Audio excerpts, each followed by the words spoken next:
We're here with Jairzinho, DJ from England. Dennis a minute. Just gonna ask him a couple questions. Wanna say what's up to my friend? Say what's up. What's up, DJ Jairzinho? How you doing? Jairzinho. So I heard you play the other night. Amazing. Now, not just you, there's a group of you guys that came from England, right? And you guys have a different sound to you. How do you come about that sound? Why is it so different from the Toronto sound? And like I said, I was there the other night, and the sound was just magical. The way you guys fuse music together, the instrumentals, the house music, it was just, and there's some music I don't even think has a genre. How did you fuse that together, and where did that sound come from? Well, for me personally, growing up in our parents who came here in like the 60s, 70s, they were here and there was like a sound system element, so they would have the house parties and this kind of thing.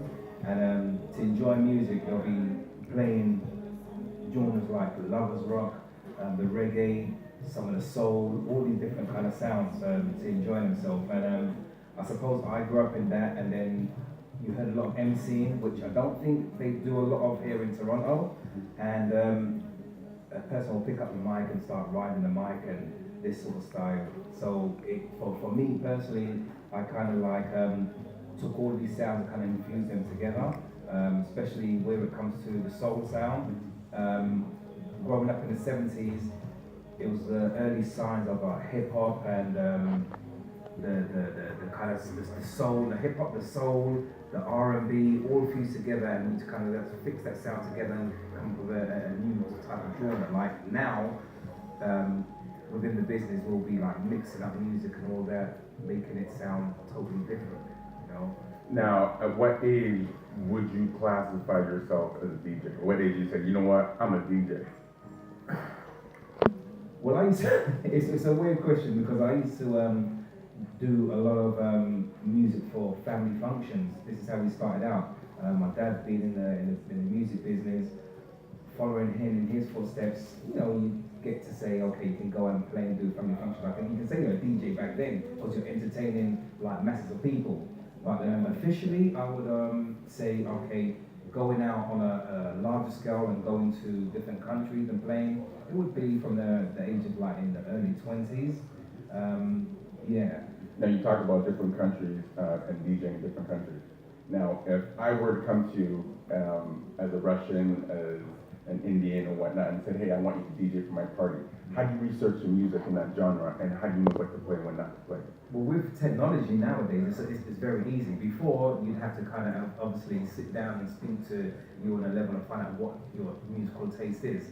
But now it's quite easy for most people, where you would go and do your research, whether it's on the internet or your favorite record outlets, and then kind of get into it and find out exactly what type of styles they like. Because just like we've got different styles and genres here, Russia will have their different genres, whether it be reggae, the hip hop, the soul. They've got their own different styles as well. As you may know, like Japan, for instance, they've got an eclectic sound which we haven't even really tapped into. You have a vinyl collection, you wouldn't believe it. Yeah. Seriously, yeah. Now, when you're DJing, yeah, what are the advantages that the DJs have nowadays that you didn't have when you started DJing? Oh, wait. Well, back in the day, for me, it was like with the vinyl, you had to actually use like, well, it wasn't even pitch control. We had belt-driven turntables back then. So it's we're speaking with Kenny earlier, and Kenny described it earlier, where you using the vinyl, and some of the vinyl with the 7 inches, you didn't even have the middle for them. So you had to kind of like, we weren't really mixing, but we was playing tunes in a certain way, which it was authentic. Nowadays, it's so easy. You've got controllers, you've got USB sticks that you can just put into like CDJs, and it's easy for anyone to be a DJ. But my idea of DJing is not actually the instruments that you use, but you as a DJ and how you feel that vibe yourself and what you're giving out to your listeners.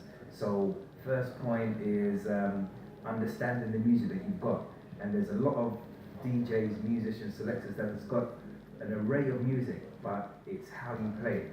not the quantity that you've got. So you need to have a good ear and a good visual of, if you're in a club, for instance, and you're playing music, you need to understand what your crowd wants and what your crowd is appreciative of it from you. What are some key characteristics in being not so much I would say successful DJ?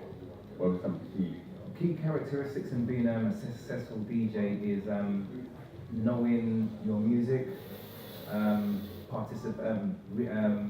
participating, sorry, understanding your audience's reactions, and communication with other DJs, because it's obviously good to kind of like talk to each other and understand what music like makes you buzz, and then have that feel for it.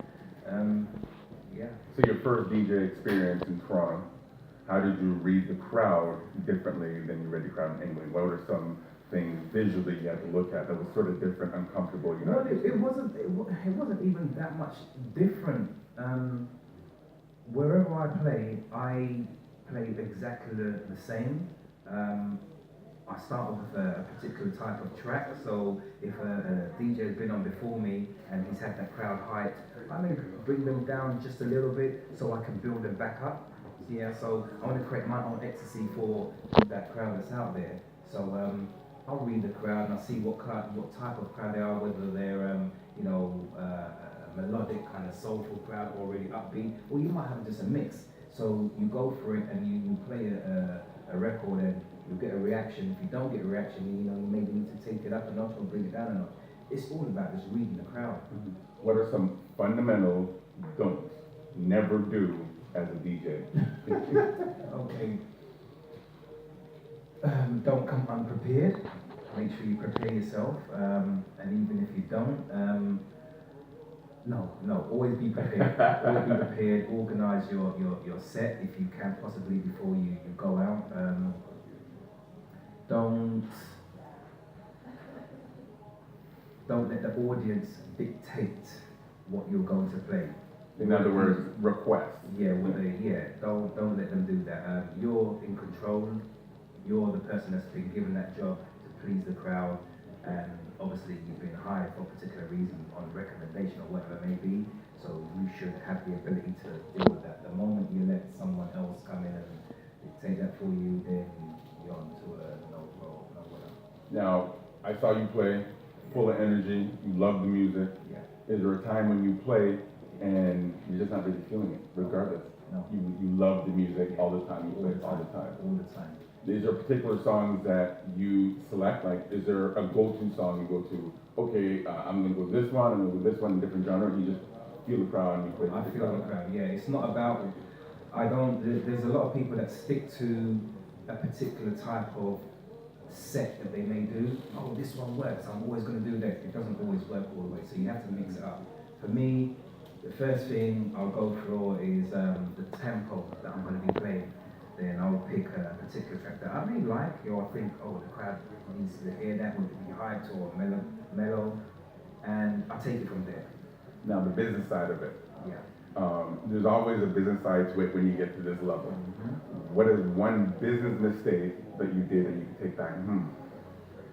Business mistake that I've made, not listening to someone who had actually gone through the ropes and made it successful. In my younger days, thinking, I know it all, and kind of being cocky, like, no, I'm not going to listen to that. I'm going to go my own avenue, and then fell flat on my face. Where did you get your practice from? YouTube wasn't back then, yeah. But the majority of your practice time, when did you do it, and how did you do it? How did you get the resources? Practice time was straight after doing my homework. Going back in the day, straight after doing my homework and having my dinner, and then my dad would allow me to have an hour playing about my music. So then back then we had the 2 turntables, and my friend will come over after he's done his homework, and we'll start scratching, mixing, and making mixtapes. Well, actually, it weren't even turntables. I'm going a little bit further back where we had tape decks, and we're doing our tape-to-tape reels, and then doing our mixes there. So yeah. Now, a big question. Yeah. People out there use Serato. Yeah. Really easy to get access to it. Yeah. But you're using vinyl. Yeah. Now we have Motown, you know, an abundance of records over here. How did you get over there? Was it over there? Was it easy to access? Was it accessible to get vinyl? Did people donate it to you? How did you get your music? Vinyl as in like how I got it back in the day? How you got it back in the day? Yeah. Well, there was a lot of, apart from like your traditional HMVs and Tower Records and shops like that, there was always a side road or a shop where a guy would get his imports and then we would go to that and purchase our music. So like for me, Footprints in Finsbury Park was my main shop where I would go to a guy called Junior, Big Up Junior, and he started he started me on my way basically. He'd get all the rare groove tracks and maybe it would be on bootleg and it will circulate like that. You know what I mean? How he got it, I didn't need to know. All I knew that he had it and I was going to get it from him. So. And where do you want to take the DJing thing? Like what's the highest level you would feel comfortable and successful ultimately? Well, it's to leave, for me, it's to leave a legacy behind, leave a footprint to let them know that I have pleasured people and given them orgasmic sounds. It's a word that I always use on radio. Pleasured them in the right way, giving them a vibe that they can actually, you know, warm to, and you know, everyone's like a one unity. Leaving a legacy that people know that DJ Jairzinho, you know, actually like made a change, you know what I mean, in like whether it be how they listen to music, how they play music themselves, because a lot of people may look at me and see what I do and then want to become a DJ themselves. So it's like, okay, tuning them and getting them onto that next level basically. And so, in your opinion, somebody starting out being a DJ, what do you think they should do first? Do you think they should get equipment, YouTube, shadow somebody? What is the first baby steps to being DJ Jazzy? Listen to music intently, understand your music, get the knowledge behind you, and save up and get yourself some equipment and practice basically. If you can't do that, then you can always come to iLive, our doors are open and we'll train you on how to do it the right way. Few more questions. Good answer. What are your mistakes?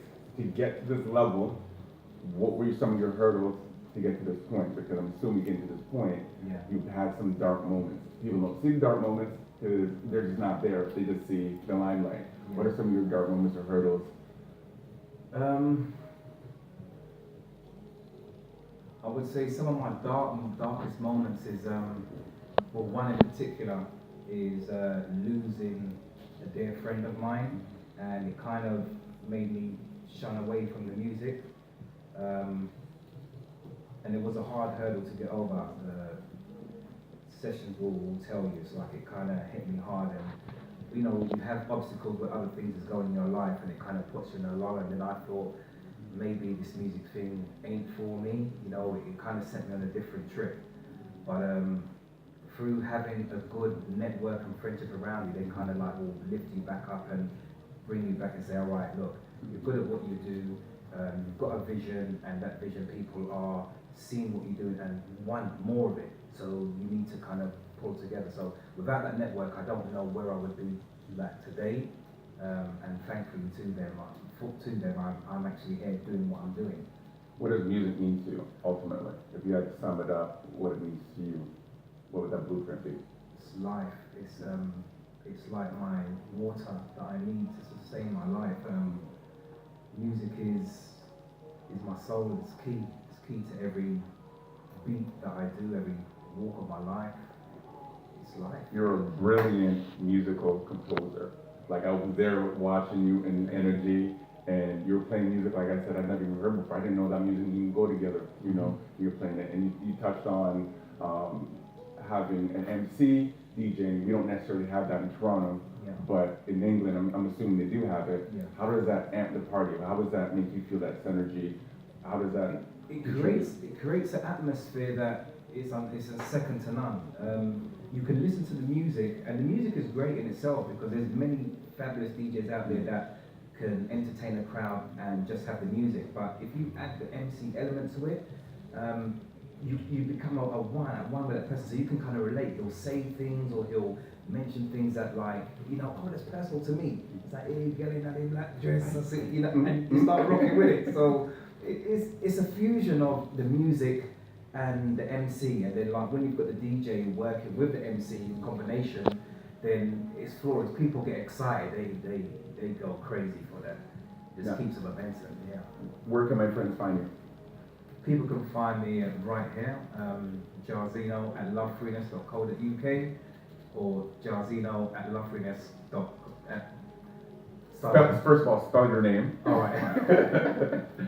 It's JAIRZINHO.ilive.co.uk. Look out for that, and it's Jairzinho, the same word. That's it. That's good. You look at me, I'm like, I don't know. That's good. Alright, you might have to edit this bit. You can edit it. Yeah, probably. Okay. Yeah. Alright, okay. Say that again. So, where can they find you? Right, you can find me at Jairzinho at ilive.com. That's JAIRZINHO.